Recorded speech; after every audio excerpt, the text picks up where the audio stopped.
Okay guys, tayo maghihimay ng garitong isda. Tira. Gagawin nating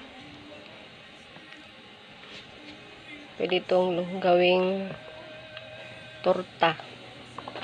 Tortang isda. Alisan muna natin ng tinik.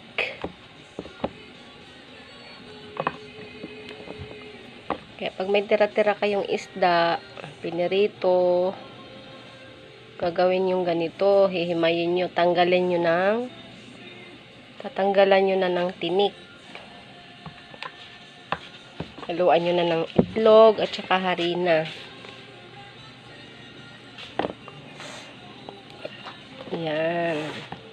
Pang ulam din to guys. Nakakatipid din ito sa budget. Kaya sa aking apo.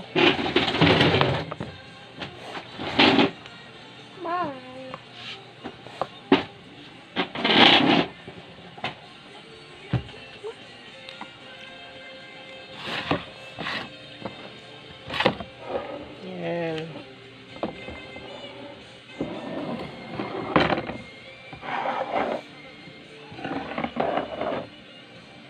Pwede rin ninyo itong gawing bola-bola. Pwede rin ibalot sa lumpia wrapper. Maraming procedure guys. Pwede nyong gawin.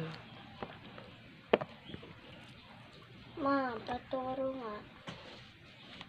Live sa YouTube din.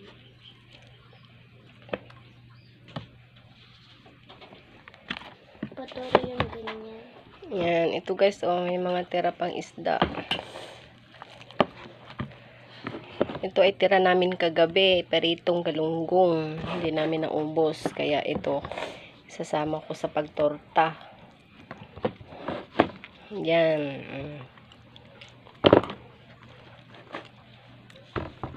Bye guys.